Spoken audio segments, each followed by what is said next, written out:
Partner, Yes. may bago tayo pag-uusapan. As always. This is very important. Importante ito. Kasi kailangan malaman ng mga kababayan natin ngayong umaga na si Presidente Bongbong Marcos. Oh. O ito si Presidente, balita to ngayon, partner. Yeah. Balitang-balita to na pinirmahan na ni PBBM yung 2026 national budget. Yes. Isa pa ang binitawan ni Presidente dito, pucha, antindi. Alam mo kung gaano katindi binitawan ni Presidente dito? Partner? Bawal ang epal. Well, totoo naman. Literal yan. Bawal ang epal. Bakit bawal ang epal? Anong gustong palabasin ni President dito na bakit sinasabi niyo bawal ang epal sa 2026 national budget? Ayaw niya, sabi niya pa dito sa isang article, nababasa natin ngayong umaga, na yung mga politiko, sa ayuda. Sabi nito, BBM binida sa pagpirmahan ng 2026 national budget, bawal ang umepal sa mga politiko sa ayuda. Tama lang yun. Diyos ko, tapos na yung ganyang kalakaran nyo. Kasi sa totoo lang, gusto ko yung ginawa ni President Bongbong Marcos dito. Even me, partner.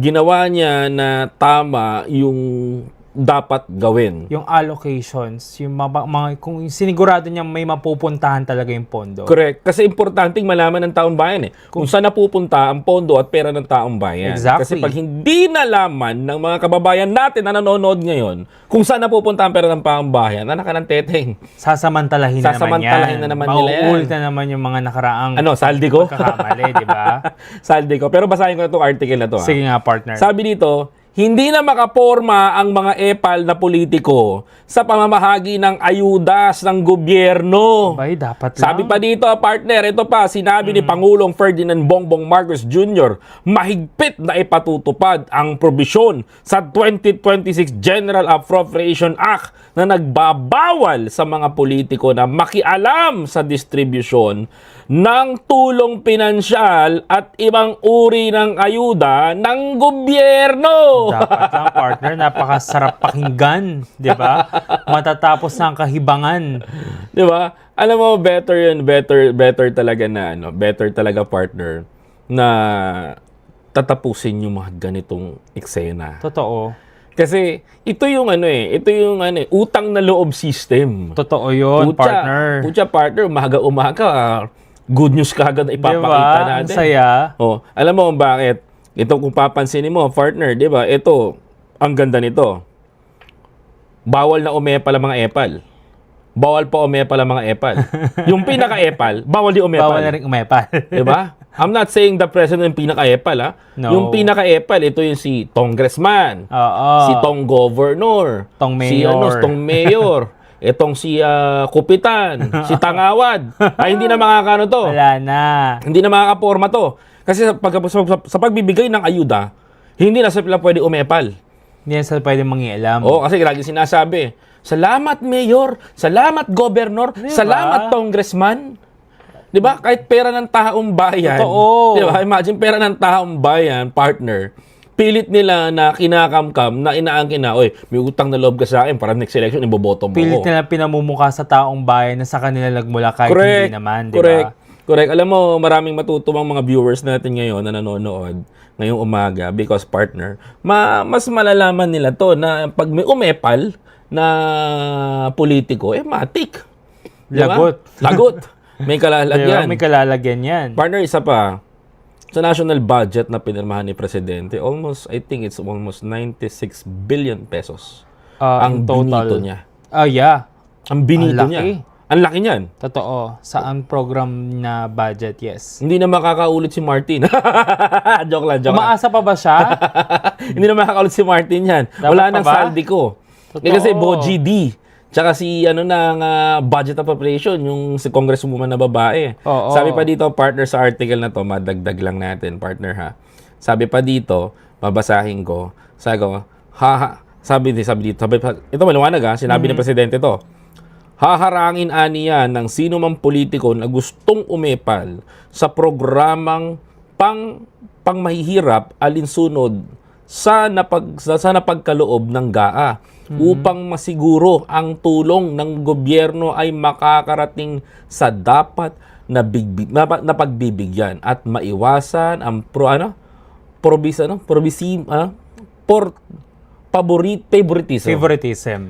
Ay, nako. Tagalog na magandang- Tagalog eh. Kaya Magandang favoritismo balita yan, partner. ng mga politiko. Ako agree ako doon.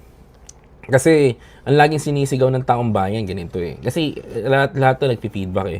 Hindi favorite lang yan yung kapit lang ni nabibigyan. Kumbaga parang Diba? nakikita na, marami nagsasabi niyan yung ganyang kalakaran na tipong kung sino lang yung malapit kay kapitan, kay mayor, yun lang yung maaabutan. Yun lang ang malilista. Yan ang pinoproblema ng taong bayan lagi nasasabi. Alam mo, that cases is nag-feedback kay President Bongbong Marcos yan eh. Yung mga ganyan, hindi, ano ka makakalapit sa ganitong ahensya ng gobyerno? Yung may mga malalakas lang dyan ang pwedeng Paano ka makakalapit sa gobyerno natin? Ganito. Kamag-anak, Kamag-anak, pinapaboran lang yan. Totoo. Kasi yan yung naging kalakaran eh. So ngayon, pag may umepal na politiko, talagang bibirahin. Ako warning ko to sa lahat. Dapat lang. Ito warning ko to sa lahat ng politician. Kung makita ko kayo, na umiepal kayo, kahit saan man lugar, bibirahin kita dito. Hindi ako nagbibiro, partner. Tama yan, partner. Kasi yun ang kailangan ng taong bayan eh. Na ipakita itong mga to eh. Expose. I-expose sila. Ang tawag ko dyan, epalitiko. Hindi, seryoso, epalitiko. Totoo naman. Epalitiko ang tawag ko sa kanila. Kasi, saan makakita? Di mo naman pera yan. Buti ko Pinamumukha mo sa taong bayan na galing sa'yo. nagaling sa'yo. Ayoko nang Tigas, ganun. diba? Salamat, mayor ganito. Salamat, mayor ganyan. Katarantaduhan yan, partner. Totoo. Diba? Tsaka, tama na yung ganyang mga kasi ng sistema. Kasi dapat naman talaga sa taong bayan na pupunta. Correct. Sila, kung yung mga totoong nangangailangan ang dapat nakikinabang. Although sa taong bayan naman napupunta, but suddenly, ang alam kasi ng taong bayan, yan ay pera ni epalitiko. Hindi yan pera na epalitiko. Pera ng taong bayan, pera ng gobyerno. Totoo. 'Di ba? So hindi naman tinanggal. So, speaking nun, na liwanagin lang natin, hindi tinanggal ng government natin yung ayuda. No. Nilimitahan niya lang yung pag-epal ng mga epalitiko. Which is isa sa mga magagandang bagay na nagawa ni PBBM. Correct. 'Di ba? 'Di ba? Saka makita expose ng corruption. Si presidente lang din ang gumawa. Exactly. 'Di ba? Ang daming dumaan na presidente sa Pilipinas, siya lang ang nag-expose. Walang nag-ingay ng ganyan. Wala nag-ingay ng ganito. Dumaan si Duterte, nag-ingay mas sa problema ng DPWH. Ang tagal-tagal ng problema yan. Wala. Nga nga. Diba? Ano Diba? ginagawa ni Digong? Pinagmamalaki pa nga ni Attorney Sal Panelo na Ano, yung build?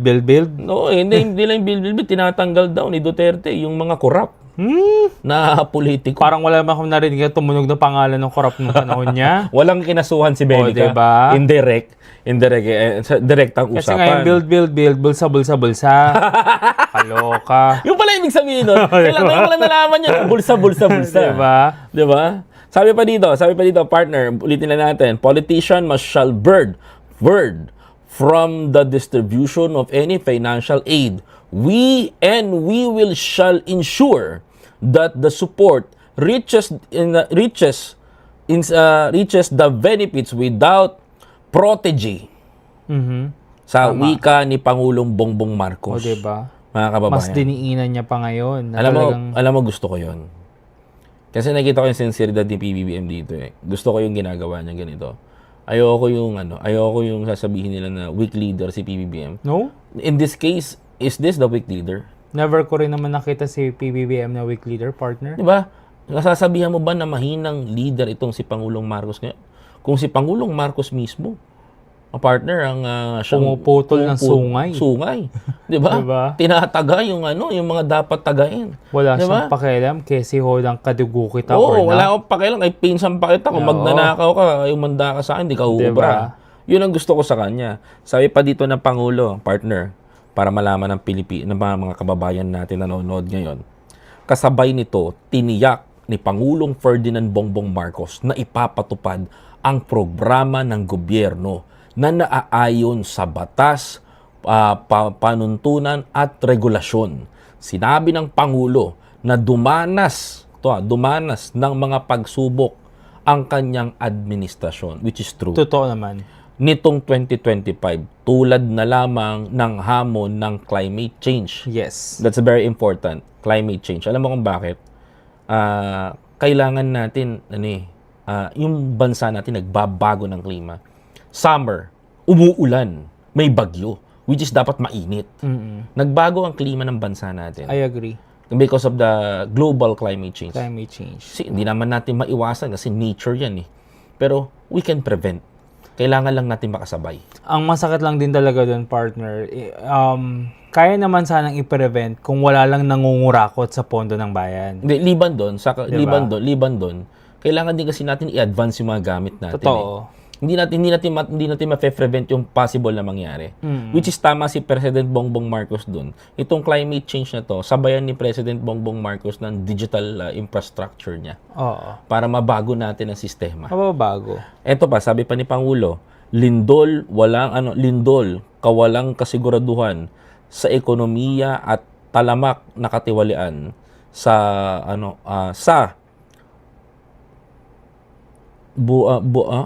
burok sa Russia?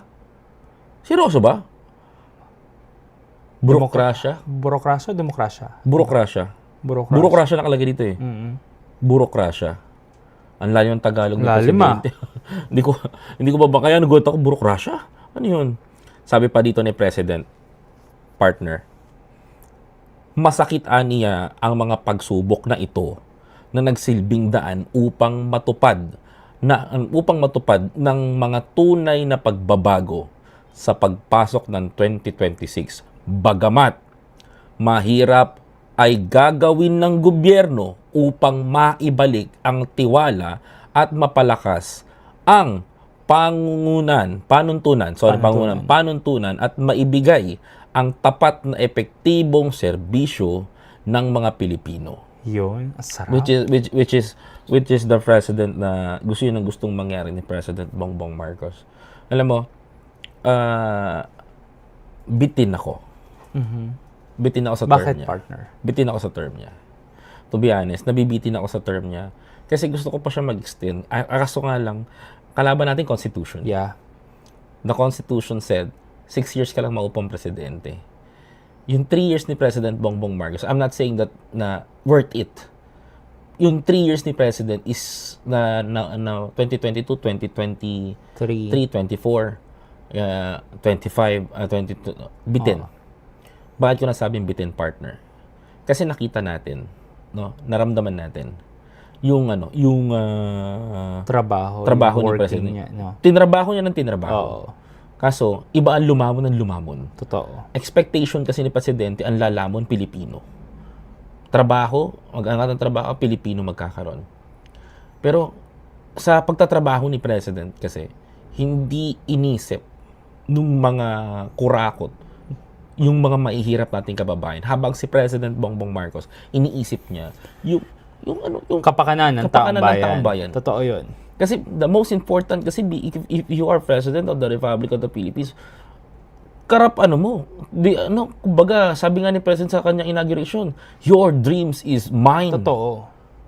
Pinoproblema niya yung buong Pilipinas. Kung ano yung mga pangangailangan ng taong bayan. Diba? Ano pang kulang, ano pang pwede nating i-upgrade.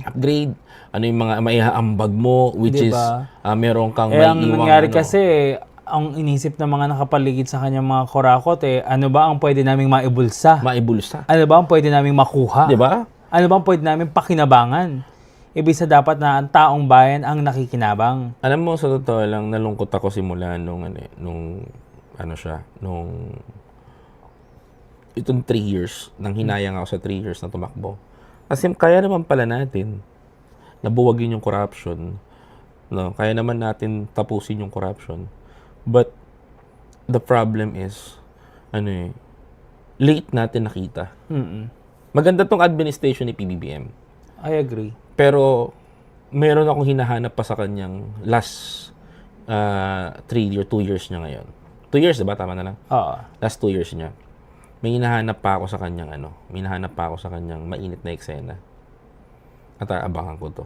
Bubulagayin tayo niya, yes. No? Partner. I don't want to mention to our subscribers. Oo, syempre.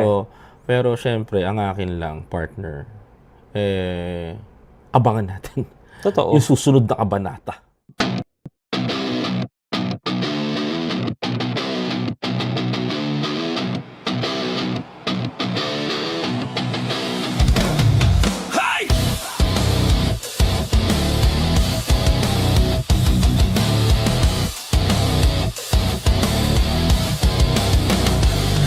Pagalog ka ang utak, hindi na uubra. Mga pekeng balita agad mabubura. Mga troll farm, malamang susuko na. Dahil kami ang bebengga, humanda ka na. Mga makachina, benga, benga. Mga fake news, benga, benga. Salbahing dedes, benga, benga.